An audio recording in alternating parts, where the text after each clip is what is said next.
Ladies and gentlemen, welcome back to Bull City Coordinators. I appreciate you continuing to listen as we go through this off season. We have yet another interview today. Lee Rodio, former Duke football walk-on, singer extraordinaire, church activist, political activist, if you want to use that term, has agreed to take some time out of his schedule around the holidays, and we are going to talk about politics and sports, the intersection, why it's such a complicated issue for people, what problems it presents for a team in the locker room. But before we get into that, I've just got to ask you, Lee, first, again, I appreciate you coming on. But your name, Lee Rodio, is that your real name, or is it like a Stephen Colbert was Stephen Colbert and then he became Colbert? What's the story? No, it is definitely my real name, and if I had a nickel for every time I've been asked that, I would be absolutely no student debt at all right now. Well, my wife really wishes I would do something other than be interested in Duke football so much.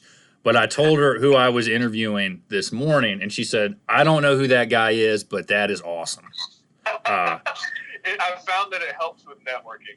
When you have a really big head, crazy hair, and a funny name, it's hard to forget. So it's worked in my favor so far. All right. Well, I did some research on you. I saw you're a little bit of a singer. You sang at Cameron, and I listened to you do a cover of a song. I can't remember the name of it. It might have been Dreams. And you were playing a guitar. I could not make out what kind of guitar you were playing. Tell us what kind of guitar or guitars you have. I only have one. It's a Blue Ridge. They're not as widespread in terms of popularity, but it's a very high quality guitar. It's actually more of a concert guitar in terms of its acoustics than what I use it for. But I've had it since, I think, maybe middle school, and it's served me well since then. I haven't even actually had to change a string in the entire time I've had it. I mean, it's a really high quality guitar. I've been very happy with it.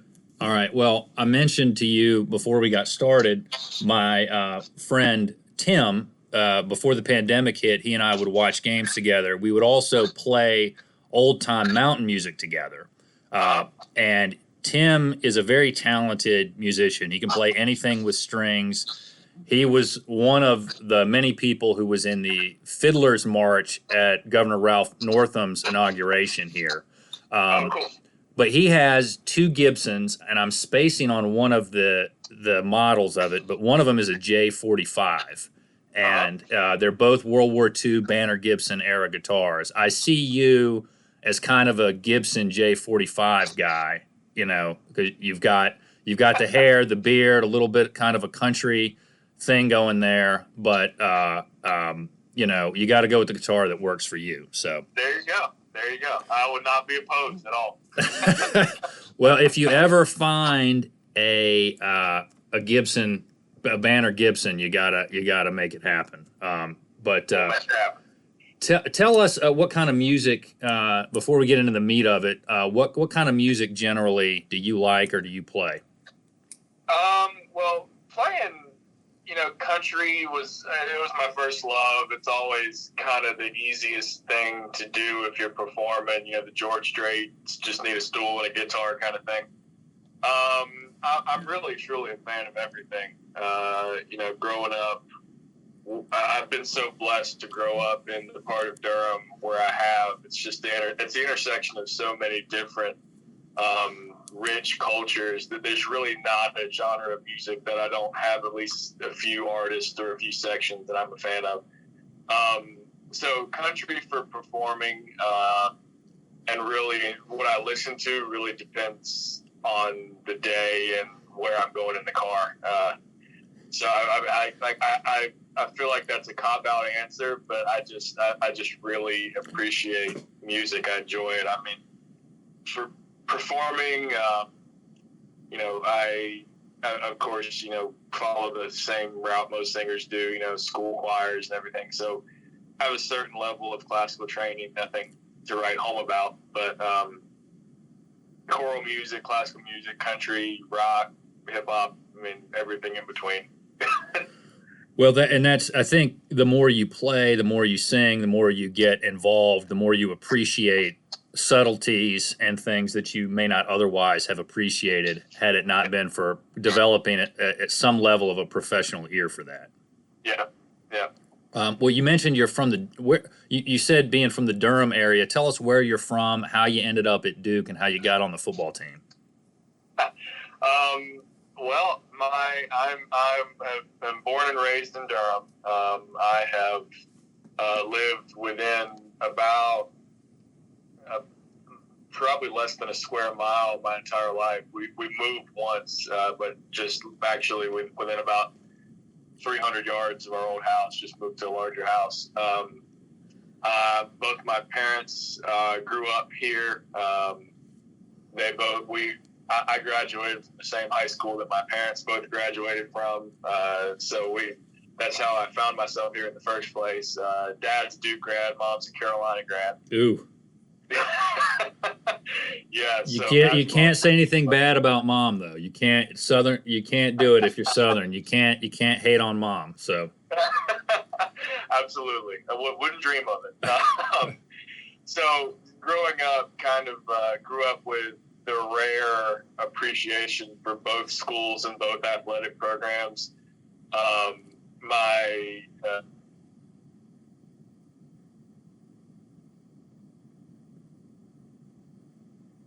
You there, Lee?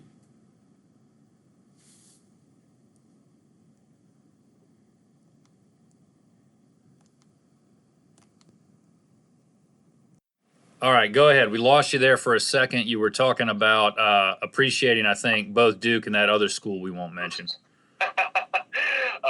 Yeah, so I kind of grew up with a little bit of both. I would actually go to Duke football games with my dad and Carolina basketball games with my mom, and just kind of double down on the whole Duke football thing. So it was neat how it worked out. But college football was definitely not in the cards for me. I graduated from high school thinking that was the last time I'd put on a helmet and shoulder pads. And when I was considering colleges, I was choosing between Carolina, Duke, Wake, and Virginia. And just on a hunch, I thought about, I didn't think anything would come of it, but I emailed the player personnel directors for each school. Didn't hear from two of them, heard from one about a month later.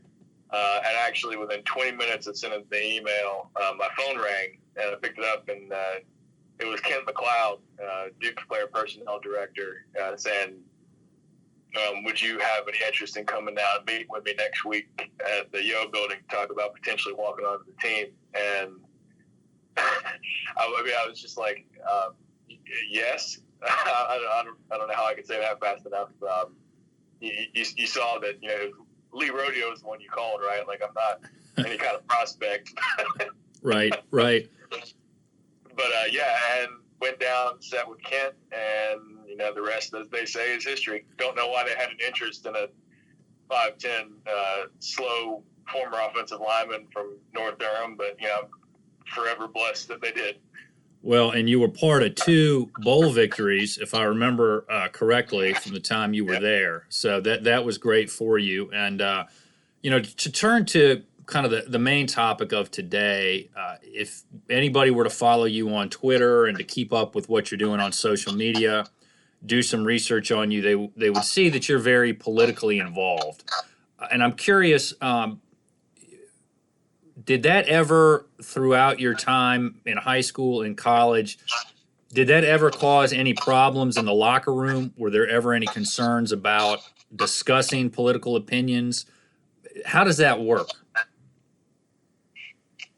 Actually, that's a funny that has a funny backstory to it, because by the time I graduated, I had served a year as the vice chair of one of the 2 major Duke political organizations, and during my time at Duke, who had the locker next to me not only crazy that he was on the team, but the locker next to me was the chair of the other major political organization at Duke, and we were also in the same position group. Okay. So it was never, and that's one of the great things about our locker room. It was never off limits, and there was never a lack of discussion. People were always, perfectly willing to talk about things that are taboo or seen as something that you shouldn't talk about in company of which you're not sure. And other settings, no one ever shied away from having really meaningful, tough discussions about stuff. And there's a lot of, even for the guys who weren't really politically inclined, there was a lot of curiosity to learn more, and to, nobody really held beliefs they didn't understand why they held them. So the conversations were always great. I mean, that was truly one of my favorite parts about the locker room atmosphere, just the intellectual depth, which I don't guess you could get at every other school. Okay, so let me ask you about that, because let's take Colin Kaepernick as an example. Mm-hmm. He decides he's going to take a knee to bring attention to social issues that he feels are important and need to be talked about. Okay, Right. The whole exterior world blows up over that, Mm-hmm. but internally, what you're saying is, it sounds like in the locker room, it wouldn't be that big of a deal. Yeah, it wouldn't be. There wouldn't be the hurt feelings aspect. If the ACC doesn't stand outside for national anthems, so we were spared that particular debate. But I mean, if that were the case, and that issue were to come up, there would be guys that would stand. There would have been guys that would have knelt. But there wouldn't have been the, it's my way or the highway thing. Everybody would have, even if they didn't really understand the point of view that led someone to do what they were going to do, they would have respected it. Just because, that's just how it was. You if you have a disagreement, you talk about it, you come to mutual understanding, or at least a mutual appreciation of where the other guy stands, and then you move on. There's no point there's no point in drawing it out or having hurt feelings or anything like that. We just, in the locker room, and I can assure you this is what was going on in the 49ers locker room too. Even the guys that didn't participate understood where the guys who did participate were coming from. Right. So, and when I spoke with Carlos Ray, he said the locker room, everybody in the locker room is for you. The outside world is against you. And I'm just curious, so if the players are okay with it, why then do we, as a society that's external to the locker room, blow up? Why does everything go upside down when Colin Kaepernick, for example, says, this is what I'm going to do? Well, I think part of it goes into the fact that people forget that athletes in any sport, or really, people who are on platforms, are people. You hear it when you're running into the tunnel at halftime of the game you're losing, or after the game that you lost. And people yell stuff, and you hear it. You hear someone yell at Daniel or Quentin about something that happened in the game, and they say stuff that they would never say to any other human being in any other setting. You're just like, it's a fascinating case study of human psychology. We want to get that deep, but people forget that it's a human being on the other side of the stuff you're saying, and then a lot of times people forget it's an 18-year-old kid on the other side of the stuff you're saying. And so that goes into it. I think the people who voice their objections and everything would probably be the first person to ask Colin Kaepernick for a picture if they saw him on the street. So there's the buffer zone of removal that social media and this new information age affords people. but I think you're always going to have a disconnect. You know, the guys in the locker room understand because you can have a conversation with them directly, you know, after the game or you know, and there's always going to be a level of disinformation between your intentions and what someone else understands it to be, because usually when they've heard it, it's come through a pundit's mouth. You know, there's no telling what spin might get put on it. The fact that it was spun as being disrespectful to the troops, but the whole protest was inspired by a Green Beret who Kaepernick listened to because they had a lot of respect for. You know, the average person who disagreed with Kaepernick wouldn't have begun to know that part of the discussion. But yeah, it's just the levels of removal in our society and the amount of voices that we hear weighing in on stuff that we've never had before. I think that lends itself in really any setting to, you know, the misinformation and unneeded vitriol. Right, and I think there's a couple of points, because you gave an excellent locker room perspective, team perspective, from, you know, a fan, which is what I am. Okay, I think part of it comes from there's an idea that you don't tune into sports to deal with politics, right? Like I was listening to an interview with Jonathan Franzen, and he said, I don't like hearing nice things about Pete Carroll because I just want to watch football and be able to hate Pete Carroll and the Seahawks, basically, right? Yep. And so there's just like, look, it's from a fan. I think part of what's going on is this is my free time. I'm trying to get away from these distractions, and now it's kind of being brought into my face. I think that has something to do with it. But I do want to go back to what you said about the fact that a lot of these people, like at college level in particular, are young. There was a certain sports pundit who I'm not going to name for reasons that should be obvious, but he always is on Baker Mayfield. He was when Baker Mayfield was coming out of college. I think he still is. I don't listen to him anymore. But, you know, I said this to one of my law partners yesterday who said Baker Mayfield's a punk. And I said, well, when he was coming out of college, how old was he? And do you think you were a punk when you were coming out of college that age? I mean, yeah. I think that gets lost sight of real easily. And I'm just curious from your perspective as a player who's been in a locker room, do you think the adults who are, you know, saying terrible things to players sometimes put expectations on the players that are not, that the fan doesn't put on him or herself? I think there's that aspect to it, and I don't want to sound like I'm, you know, dumping on fans or anything. I have the utmost appreciation for fans. And this was something that this is an issue I've always had, just because both my parents were athletes. My dad was a coach for a long time, so I just have never been the type of person that.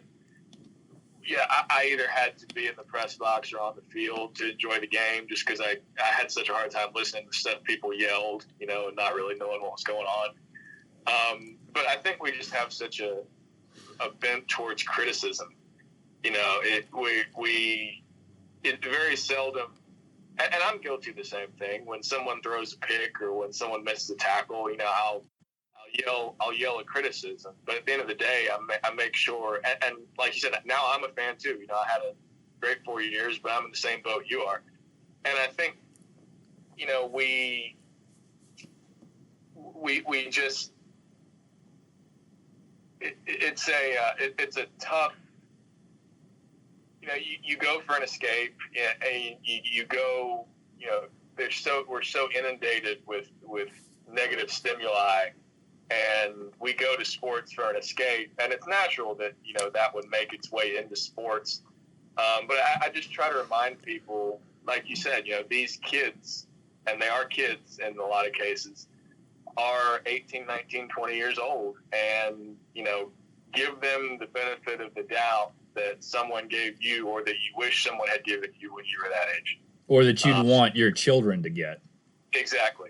Exactly. Right. No, and I think too, you mentioned this about, you know, the fact that everybody can comment now, and we have a bent towards criticism, and the Stoics, and maybe it was the Epictetans, I can't remember exactly which group it was that had this philosophy of sometimes it's better not to say anything, and you have to think, does my saying something improve the situation before you go out and talk? I think with the advent and accessibility of social media, we forget about that, and you wonder, is what I'm saying really helpful in the grand scheme of things? Does it promote the common good, or is it just a way for me to get something off my chest? Yeah, yeah, and to the credit of the guys that I played with throughout the years that went on to bigger things, or while they were at Duke and occupied very visible roles, I never met a single one that let that kind of thing get to him. Which I imagine if I was, starting every game, I probably would have had better things to think about too. But when you're on the sideline, when you only get a handful of plays a career, and when you're an auxiliary person on the team, you can't help but hear that kind of stuff. And it's not directed at you necessarily, but it's directed at some of your really good friends. And it really, they might not have heard it, or they might have been able to let it roll off a little bit better, or at least pretend like it. But it really, I think the thing people need to understand is, the stuff you say is seen. Don't say something to somebody that you wouldn't say to them if you saw them in line at the grocery store or passed them on the sidewalk. I think that's a good rule of thumb. Well, I think in those situations where you're kind of on the sidelines and hearing all this that maybe the other players aren't, it's a good thing to have a copy of Marcus Aurelius's Meditations or Seneca's Letters from a Stoic handy to help you get through that. But I'm curious, you mentioned guys who went on to bigger things and professional athletes. You're politically outspoken. Do you think it would have been different if you'd been the quarterback wearing number 17 at Duke when you were there, who is playing for the Giants now? I mean, if you'd been Daniel Jones, and I'll tell you, I saw that game against North Carolina where he ran up and down the field. I was there. It was the most amazing thing in college sports that I think I've ever seen as far as college football. But do you think that it would have been a little bit different for you if you'd been in a different spot, if you'd been like Devon Edwards or Daniel Jones? Well, it's really easy to say, of course, I would have stood up for my convictions no matter how many people were, I would. It's so easy to say that, but I would like to think that that it wouldn't have changed anything, but I really have no way of knowing. The spotlight that those guys were under from the moment they stepped on the field for the first time was ridiculous. The stuff that said about Daniel that he puts up with and the way he's handled himself, you don't even have to know him personally. I've been blessed to know him personally, but you don't even have to know him to realize how high quality a person he is. I just don't know how he handles it with such grace, and I've been so proud of him. But to your question, I don't know. I'd like to think that I would have, harped on the same issues with just as much, zeal. But I couldn't tell you. It didn't. In the capacity that I had, it didn't. It didn't affect me at all. If anything, it was seen positively, which I could not have been more thrilled about. It was well received. Even some people who wouldn't have been as inclined to see things from my point of view when they saw it was coming from a Duke athlete, it gave them pause and they stopped and said, "Well, it was a neat vehicle to change minds," which I really appreciate the opportunity for. Were the coaches ever concerned about people being politically outspoken, commenting on social issues? And the reason I ask this is I remember, when the Panthers were signing, and I'm so bad with names, but I believe it was Eric Reed from the 49ers, bringing him in to play safety. There was a clip of Cam Newton saying, and this isn't meant as a criticism towards Cam Newton by any stretch of the imagination, but there was a clip of him saying, "Look, we don't need any distractions." Because they started off that season real well, and then Newton got hurt. It started to fall apart. But were the coaches ever concerned about how this could be a distraction, how it might affect the locker room? Was any of that ever in play? No. One because Duke being the school that it is, and also because it's a private school, the amount of institutional controls over players' free speech is a lot lower. But it wasn't even like that was a discussion. There was never there was never any pushback to guys being open and expressing themselves. And I think you saw that with the demonstrations that happened this year. Whenever there was a major, like I think the athletes had a rally back in the fall where all the athletes came and people shared their stories and shared their pain and a lot of really important voices were heard, and the entire staff came. I obviously you're not going to see eye to eye on everything with every member of the staff, but I was very appreciative of the fact that, if anything, they thought it was really cool that guys were getting involved on whichever side they were getting involved on.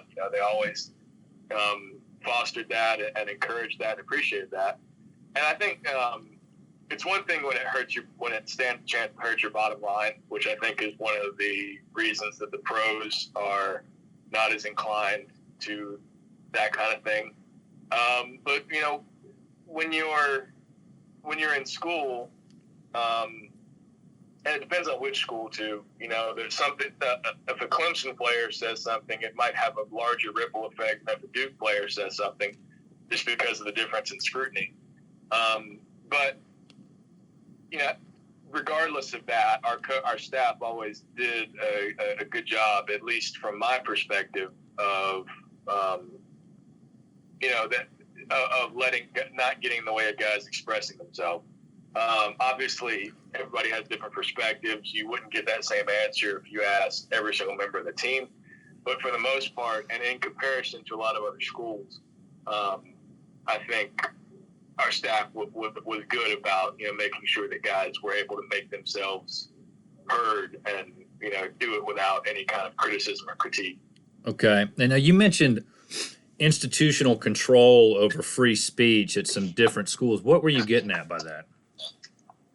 There's actually legally, we had fun with this with the Duke football walk-ons Twitter account. We never pushed any boundaries, but it was always a running joke. There's different legal restraints on what public schools can have their affiliates, like athletes, what they can and can't tell them that they can put on social media, and what private schools can. A lot of it came out in the case a few years ago from the Northwestern players trying to unionize. Right. So there actually legally are a lot more protections for private school athletes and what we can and can't say on social media and in the public sphere than what public school athletes can say, which was it's fascinating that you might think it would be the other way around. Well, right. It should be, because the First Amendment applies to state actors. So that's a little counterintuitive, but go ahead. No, it's just that was what that drew from. The private school athletes have generally a little bit more leverage for stuff like that. Obviously it was never an issue, but it was just more of a Northwestern case fell out this way. I can say blank, as opposed to guys at the school who can't say that. Huh. Okay. Well, wow. All right. That's good to know. That's interesting. I want to ask you a little bit. Your Twitter handle says that you're passionate about church and state. Tell us a little bit about your involvement with your church, how that shaped you, and what you've learned from that. I like I said, I'm not an incredibly confrontational person, so naturally I have two most confrontational passions that we have in the world today. Well, your Twitter page might disagree with your assessment of yourself, but go ahead. I have been an active member in Mount Sylvan United Methodist Church here in Durham since, honestly, we've gone there since before I was born, and I've been an active member since that was physically possible. my first leadership role came from Mount Sylvan. The Methodist Church has sort of a representative government system. Every year, it's called an annual conference. North Carolina Annual Conference is the one we're in. The Methodist churches send delegates to meet, vote on legislation, decide like budgets for the year and stuff like that. And when I was 12 years old was the first year that my church picked me to be one of our delegates representing the church, which was pretty unique at the time. Luckily, we've seen a lot more young people's involvement since then. But that was the first time in my life anybody really entrusted me with a leadership role. And it was really through my church involvement that I realized that leadership roles might be something for which I was cut out in my life. So I really, you say it about a lot of things, but truly, if I was not a member of Mount Sylvan Church, I would not be even close to where I am today. Well, tell us what you're doing now and then what your plans are for the future. And then before I let you go, I'm going to ask you about a football game. We'll get to that. But tell us what you're doing now and what your plans for the future are. Will do. I am now, I have not turned to the dark side. I see it more as like a missionary in a foreign land kind of thing. But I am a first-year law student at UNC Law. I'm studying with the hopes of going into ultimately working in public defense. I want to open my own firm one day. That's the dream. But my goal ultimately is to run for office and be a public servant. I have a lot of friends currently in the General Assembly in Raleigh. Look up to them. There's some really great people. Shout out to my state rep, Marsha Morey, and my state senator, Mike Woodard. In a world where politics seems to be quickly going to Hades in a handbasket, it's nice to have people representing you at the state level who you could not think of better people for the job. So politicians who don't give you a headache are few and far between. It's good to have two of them right here in Durham. But my ultimate professional dream is governor of North Carolina. One of my biggest heroes is Terry Sanford, for whom Duke's Sanford School of Public Policy is named.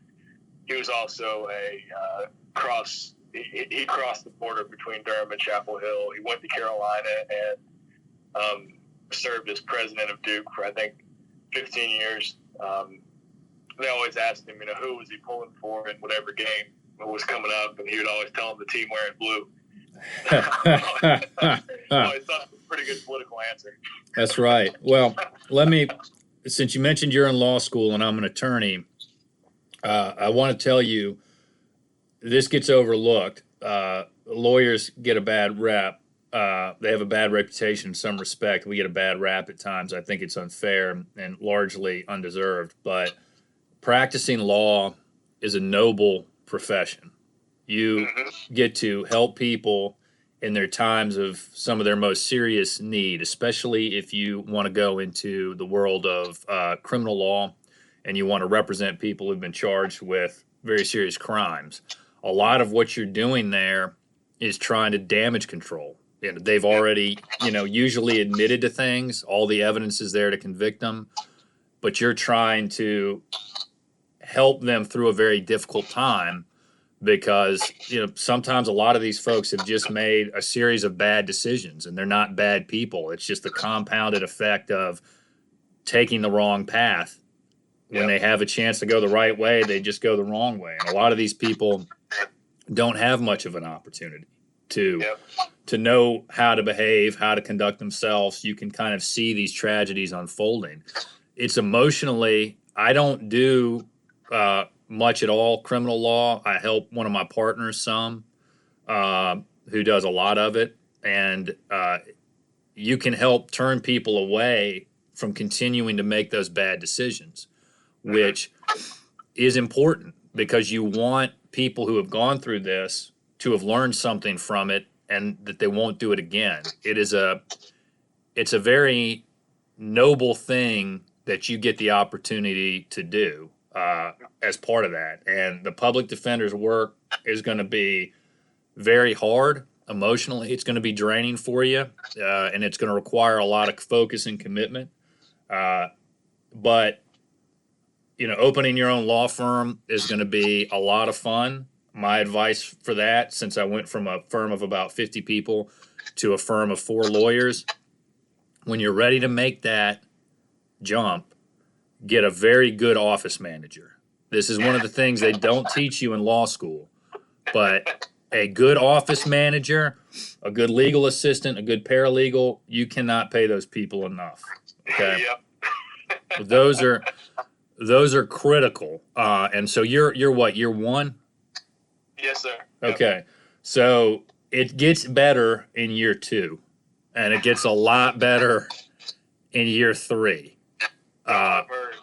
I've heard. Yeah, my advice is, and this is what I did. Okay, I had a joke with one of my oldest friends who's since passed away.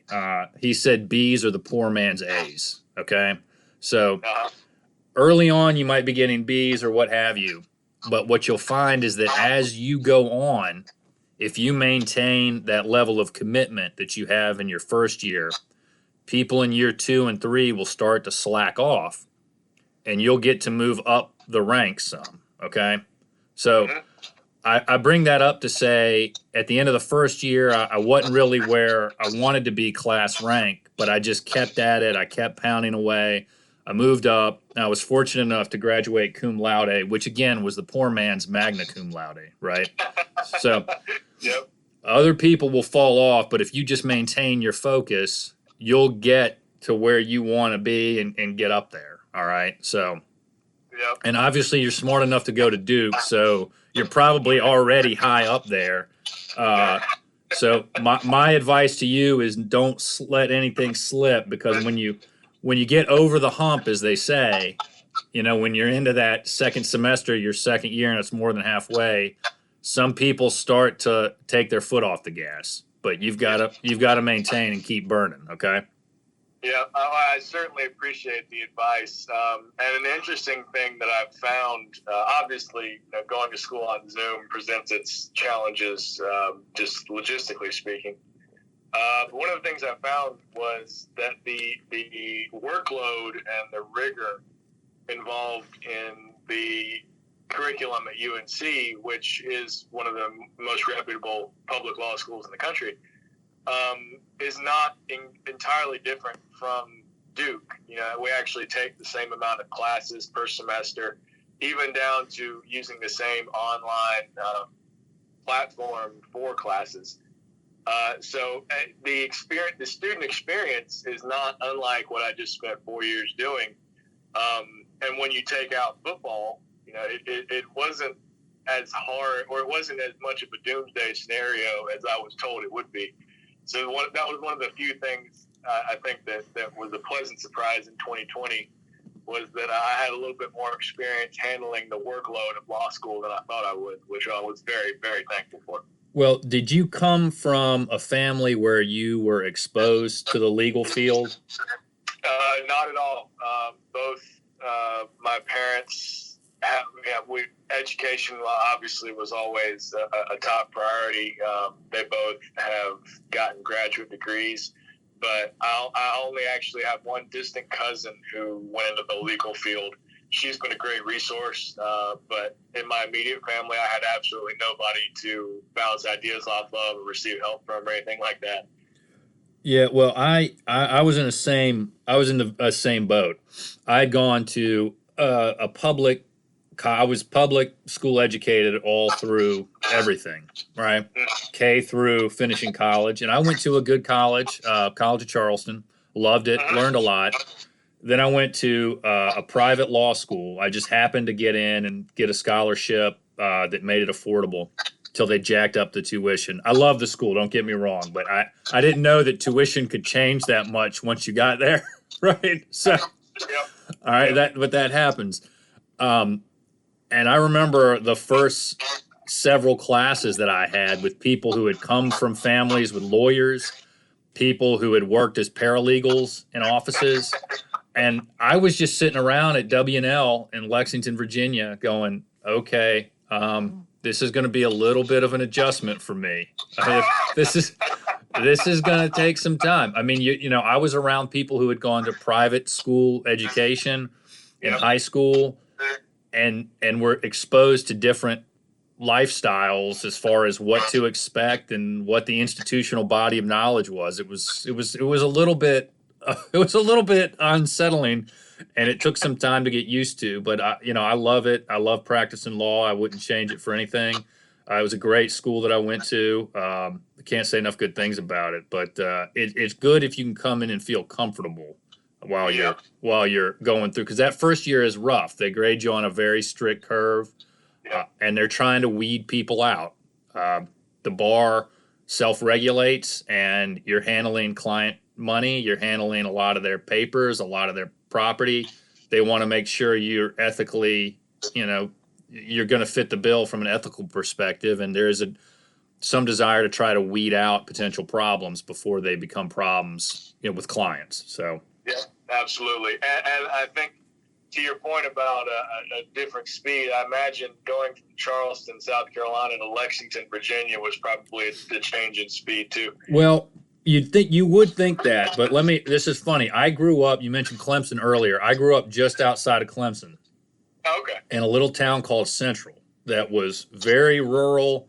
There wasn't a lot going on. It was before Clemson had become Clemson as far as its size.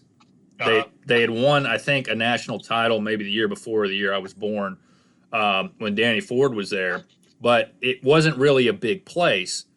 So Charleston, yes, big city for the South. It was a city. It was urban. It was wonderful. I loved it. It was hot. I sweated all year round, probably. I loved it there. But had it not been for growing up where I grew up, it would have been very difficult going to Lexington, Virginia. And a lot of the people who came from cities, West Coast, urban areas did struggle with it. But to me, it felt like home. Yeah. So it was like, okay, I'm back home. And when we visited the school, when my wife and I visited the school, I was also married during law school, which was a tremendous help, having the support of my wife and not being single in a very small rural mountain town, like a lot of folks. So it was easy for me. That part was easy for me. But a lot of the folks who did not have that same background, it was hard for them. So, but let's do this. Let's switch gears a minute. I'm going to ask you a football question. We talked about this off the record. I want to ask you about it now. All right. Halloween night, 2015, Wallace Wade Stadium. Oh, man. Al Golden has just been fired. Randy Shannon, I believe, is the interim head coach of the Hurricanes. I think Duke was 6-2, maybe at that point. I think we were ranked. Yeah, ranked. Might have been 6-1. I think it might have been 6-1. Undefeated in conference. Where are you that night? I actually did not start the night at the game. That was my senior year in high school. And I was at a friend's Halloween party, and she asked, "Do you want to ride to the game?" I said, at halftime. I said, "Yeah, sure." This is kind of a harken back to the old days of Duke football. We just walked, we parked, walked down to the gate, and they let us in at halftime without a ticket, which was kind of funny. But, growing up in Durham, the Duke game was the thing to do on Saturday night. Everyone was there. Your friends are throwing ball over on Koskinen Field. So, went around, visited, and I was sitting about 3/4 of the way up in general admission, talking to a friend when, the infamous play happened. Obviously, people forget the build-up to that moment was probably what made it even worse. Thomas Sirk drives him all the way down the field, scores with 6 seconds left. I had forgotten about it. I blocked so much of that out of my mind. Yeah, and people also forget that they had, we'd beaten Miami, I think in the ACC championship year, I think we'd beat them, but it still hadn't become really a thing. We hadn't one of the interesting things about Duke football is the fact we always played pretty well against Miami, but it hadn't really Not been this last season. Yeah. But it hadn't. It was still, beating Miami was still beating the U. And so, we got two pass interference calls, kept the drive going, went down and scored, and that was probably one of the loudest I've ever heard Wallace Wade. Duke takes the lead, and there's 6 seconds left. Yep. And they kicked the ball. I saw what was taking place before it even happened. This was,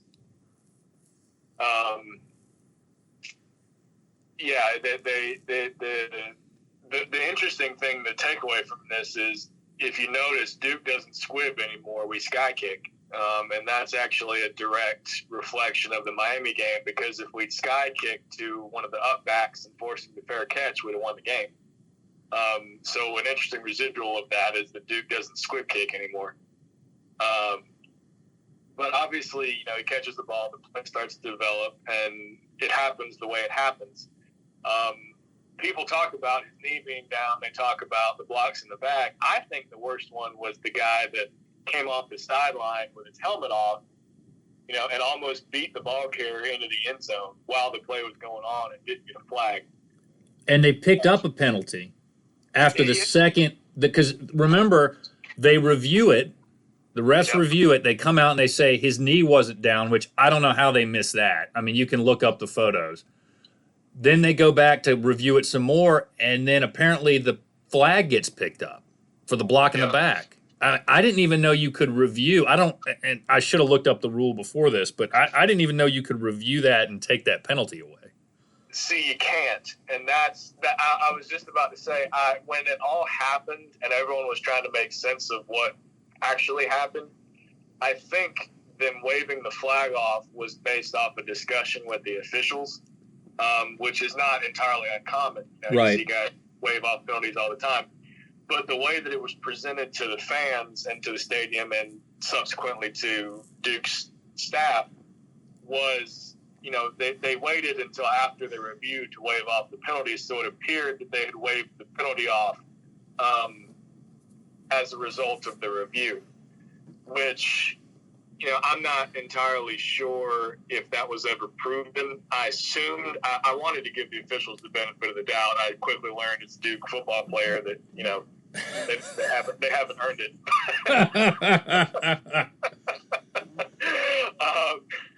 Shout out to the Pitt game my senior year. But the way it was presented was absolutely wrong.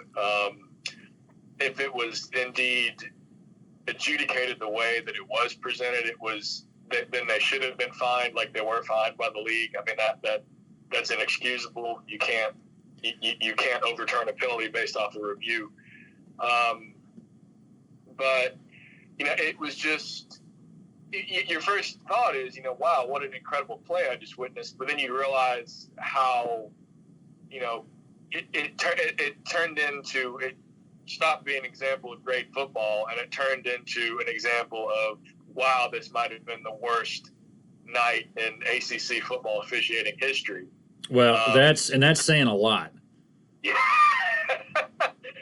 Amen, brother.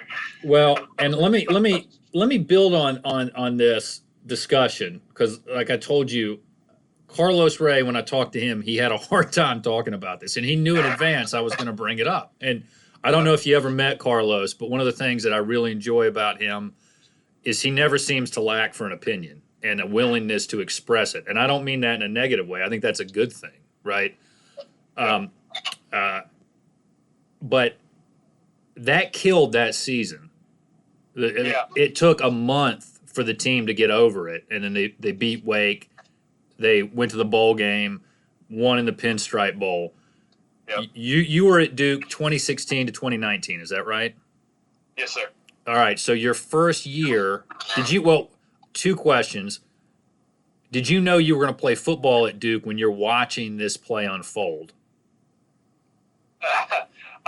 that might have been the most incredible part about it. I did not. I had absolutely no idea that I would go on to be friends with 75% of the players on the field. I mean, it's surreal looking back on it. As removed from the situation as I was. But I guess if you want to hear God laugh, tell him you're playing. Just the involvement I went on to have with Duke football was surreal after that moment, and the fact that I was able to experience that in person is just so funny how things work out. So you were on the team with about 75% of the players who were involved with that play there that night. Yep. The coaching staff generally stayed the same. Scotty Montgomery left at the end of the year to go be the coach at ECU, but generally the staff stayed the same. I think John Latina retired at that point. What did the players, the coaches, the staff say? I don't want you to get in trouble with the staff, obviously, but to the extent you can talk about it, what would they say when that came up? It wasn't.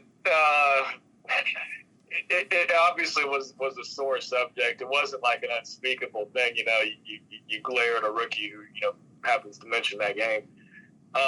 More, as time went on, it turned from anger into more like comical disbelief that it even happened. I think every single guy will tell you that even on the most disciplined, well-oiled machines, which at that point, Duke football could qualify as that. They were in a legendary stretch for the program before we had that down year at 16.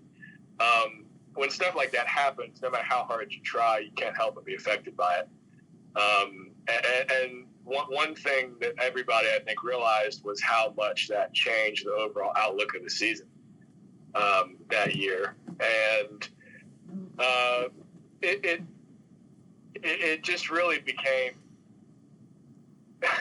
you every once in a while, like a football account on social media would post the video Sands officiating mistakes, and you'd have to dog your friend for reposting it or something like that. But it eventually became not unspeakable, but it never was not a little bit sore when someone would bring it up.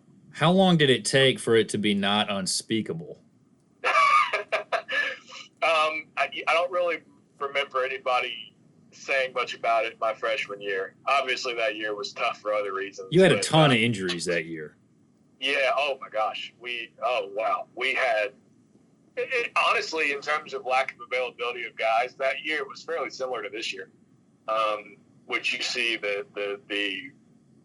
common themes between the 2 years. But man, freshman year was a tough year. But I mean, it was so funny how beating Carolina almost single-handedly redeemed the whole year. Like, we went into the off season with a completely different outlook just because of how awesome that game turned out. All right, there's I think maybe 3 more points I want to make. You mentioned that Carolina game. That was a bad year for Duke, but I felt like there was a chance for that team to become really good.